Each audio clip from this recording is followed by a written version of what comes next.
Famously, or perhaps infamously, the author of Acts completely skips over Alexandria when he wrote about the earliest progress of Christianity in the Greco-Roman world.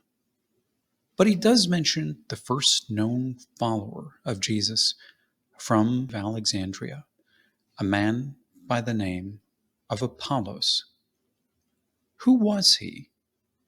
It's now difficult to say, since Apollos is remembered chiefly by those who wanted to tame him, or at least subordinate him to the more famous writer who was, by the 2nd century, widely accepted as an authoritative author, namely Paul of Tarsus. 2 millennia later, any smoldering flames of competition between the Tarsian and the Alexandrian have long died away. In this 2-part presentation, my task is not to second the existing canonized rhetoric of Paul and the intellectual traditions that honor him, but to present a fuller and more balanced profile of Apollos, the eloquent yet unsung apostle.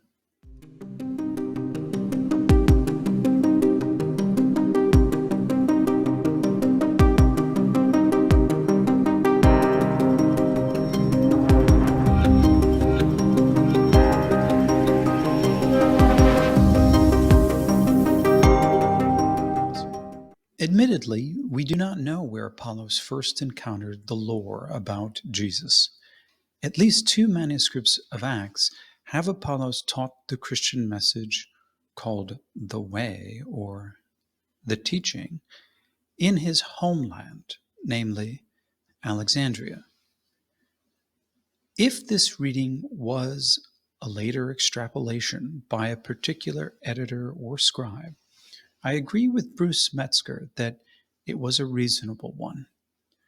According to Acts, Apollos came to Ephesus as a baptized Christian leader who accurately knew the lore about Jesus. He must have become well informed somewhere. To claim that Apollos lived in Palestine as a disciple of John the Baptist throws us into a realm of speculation. A Palestinian sojourn is never mentioned in any source. The idea that Apollos was taught the way outside of Alexandria is not supported by any text either. According to Acts 18:26, Paul's disciples corrected Apollos, but they did not initiate his instruction in Christianity. That is to say, Apollos learned some form of Jesus' lore prior to coming to Ephesus, even if what he learned was not Pauline. In my view, there's no compelling reason to doubt that Apollos received Christian instruction in his homeland, Alexandria, before spreading his message about Jesus in cities like Ephesus and Corinth. Whether intentionally or not, certain data about people is transmitted by their names. Apollos is generally taken to be a short form of the Greek name Apollonius. In fact, one biblical manuscript, Codex Bezae, presents Apollos as Apollonius in Acts 18:24. Apollos thus shared a name with his younger contemporary Apollonius of Tyana, a Pythagorean traveler and holy man who flourished in the late 1st century. Apollos' name was redolent of Apollo, the Greek god associated with music, dance, and youthful beauty. The Egyptian translation of Apollo was Horus, divine son of Isis and Osiris. Traditionally, Roman pharaohs were thought to be incarnations of Horus, whose sacred animal was the hawk. Here we can compare the name Origen, in Greek Origenes, which means Horus born. Thus, from the name Apollos, ancient people could call up different resonances from both Hellenic and Egyptian lore. To my knowledge, Apollos was not a distinctive or common Jewish name, though of course a Jewish person could have it.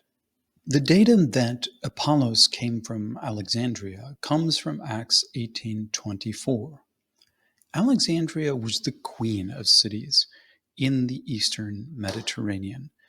By noting Apollos' Alexandrian pedigree, the author of Acts effectively paid Apollos a compliment. This compliment is underscored by the fact that the same author subsequently subordinated Apollos to Paul, a man of a much less famous city, namely Tarsus in Cilicia, what is now southeastern Turkey.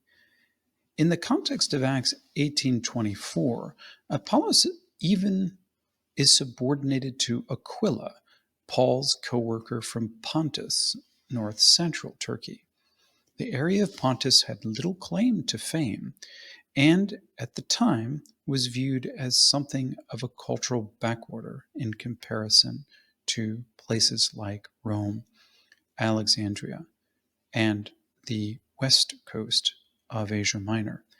If the author of Acts had a tendency to downplay Apollos' influence, while at the same time highlighting his noble origins, there is probably no reason to doubt Apollos' Alexandrian origins.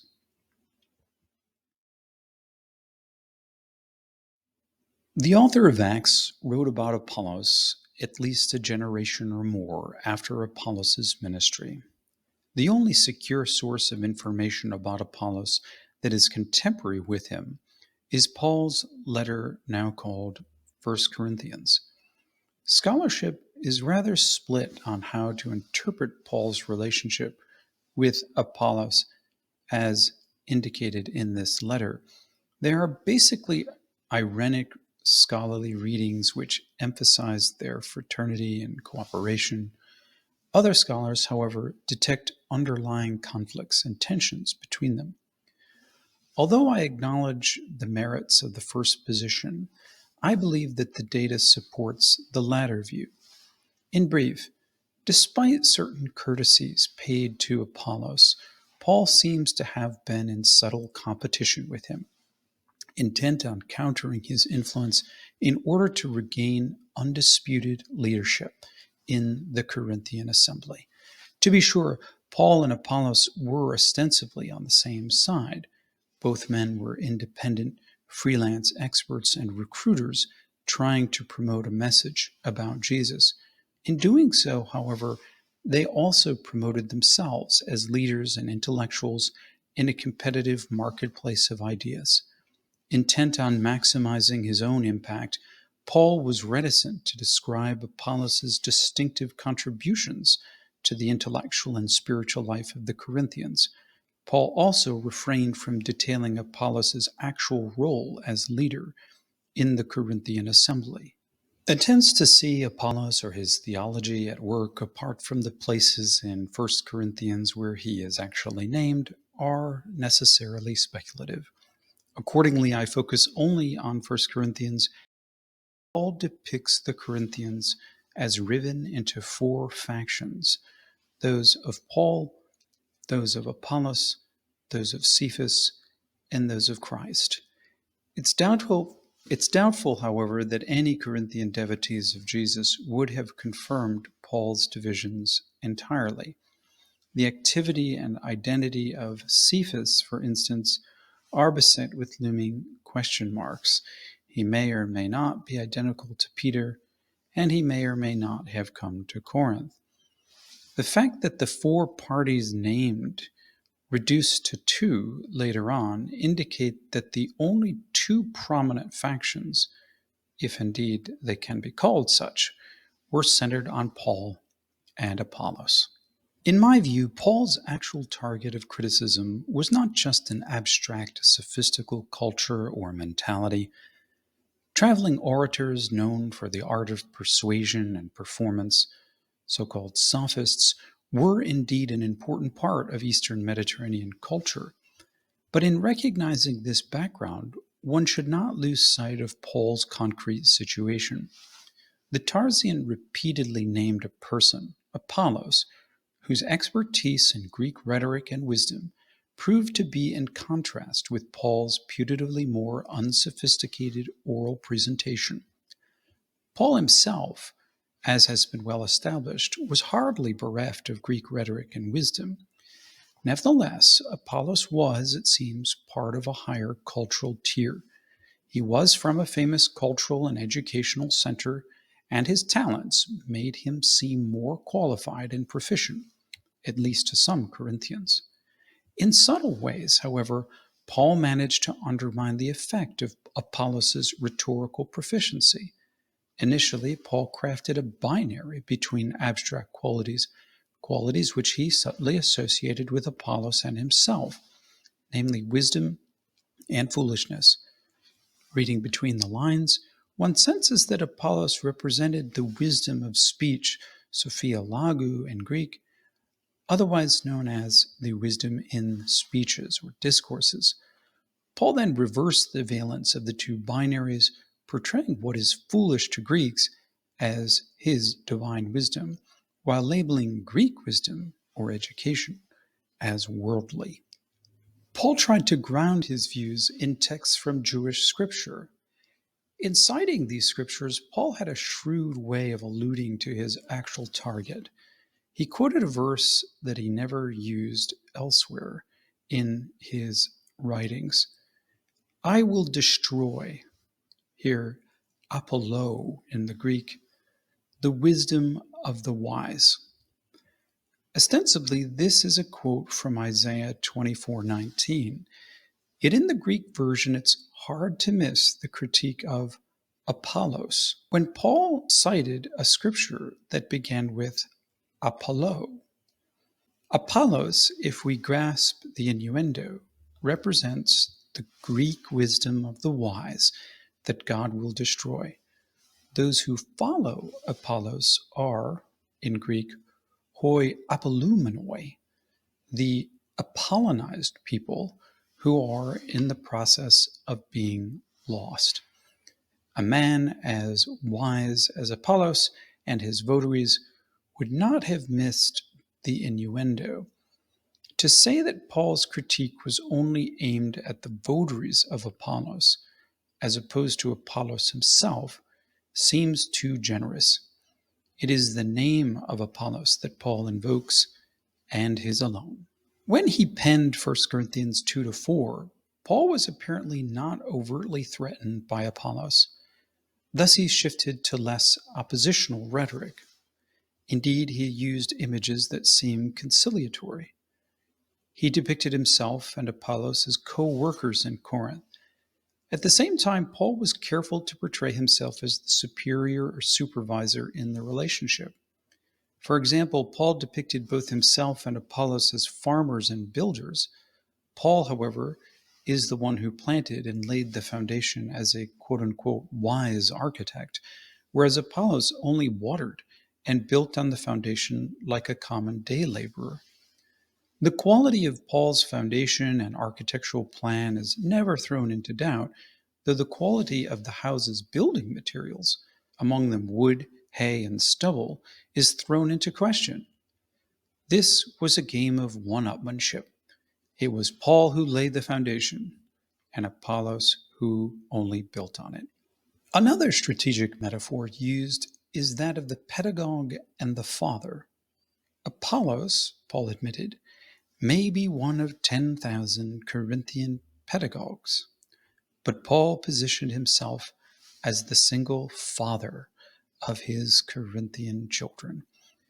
This is perhaps the most striking contrast in implied status, because the father in Greco-Roman culture was the main authority who ruled the household, whereas the pedagogue was often a slave, an instructor cum chaperone, taking orders from the father.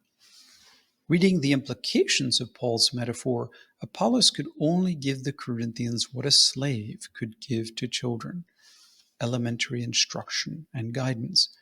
When it came to the children's higher education, the Corinthians, not to mention Apollos, would know that the pedagogue always obeys, or should obey, the father's directions. The only other occasion where Paul used the pedagogue metaphor is when he called the Mosaic law a pedagogue leading us to Christ. This law pedagogue is significantly removed when faith, which is, of course, the desired response to Paul's message, comes. Implicitly, then, Apollos' message would have been rightly superseded by Paul's teaching. Paul's pedagogue metaphor in 1 Corinthians is creative because it's not outright pejorative, though it implies that Apollos was a subordinate to Paul, just as the Mosaic law was putatively superseded by Paul's gospel. To be sure, Paul would later call Apollos a brother in 1 Corinthians 16:12. Interestingly, however, when Paul tried to direct the action of his brother, Apollos refused. Paul, quote-unquote, pleaded or exhorted Apollos many times for him to travel to Corinth. The frequency or perhaps intensity of Paul's request is telling. Paul may have covertly wanted Apollos out of Ephesus, where Paul himself was working. In this scenario, Apollos did not feel the need to obey Paul. He felt no need to submit because he was not Paul's subordinate or part of his ministry team. Evidently, Apollos had good reasons to remain in Ephesus. Paul wanted Apollos to travel with the brothers, by which he apparently meant Timothy and other members of Paul's team. Traveling with Paul's staunch supporters would effectively mitigate Apollos' influence in Corinth, and Apollos was probably aware of this. When Apollos came to Corinth, it would be at a time of his own choosing. Assuming that much of Paul's polemic in 1 Corinthians 1-4, and possibly elsewhere in the Corinthian epistles, is subtly directed at Apollos and his party, what can we tell about Apollos' theological emphases? Whatever Apollos emphasized, it seems, it was not a Messiah bleeding and dying on a cross. Paul implied, with some exaggeration, that his message of the cross seemed foolish to Apollos' party. So what exactly did Apollos say? Apparently, the Alexandrian brought a message of wisdom to Corinth, a wisdom which Paul associated with the world and Hellenic culture. The image of Christ for Apollos was evidently one of wisdom and power. Christ opened up the eschatological promises of wisdom, power, and glory for God's elect. Apollos' wisdom was revealed by Spirit. Accordingly, Apollos probably considered his wisdom higher than this world and its rulers. It was a wisdom summed up in the word, the mystery of God and the depths of God.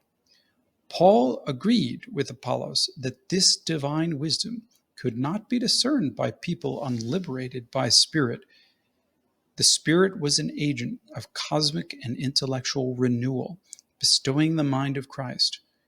People intellectually liberated by Spirit became full, spiritually rich, and able to reign over their mortal bodies and this world. According to Apollos, those bodies would be left behind, since flesh and blood cannot inherit God's kingdom. Christ as Logos showed the way. The Logos was the true human, the model human, who pre-existed every human being. The model human was ideal, a being of pure spirit without flesh. This being became the model for the earthly Adam, a being of soul later coated with a garment of flesh. Christ took on flesh for a time, but after his resurrection, he returned to his heavenly identity as life-giving spirit. Christ as life-giving spirit became the model for resurrected humans. There is no resurrection of the flesh for the one conformed to the heavenly Christ. Paul, in 1 Corinthians 15, felt the need to correct Apollos, perhaps without fully understanding his theology. Paul urged that the human of spirit did not precede the human of soul, Adam. The first human was immediately formed from soil.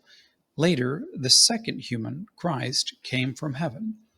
Redeemed humans would indeed conform to the heavenly Christ by bearing his image after the resurrection, but actual bodies would be raised like flowers from the ground. Admittedly, these bodies would not be fleshly. They would be redeemed, spiritual bodies, shining with the glory of the stars, but they would not be pure minds.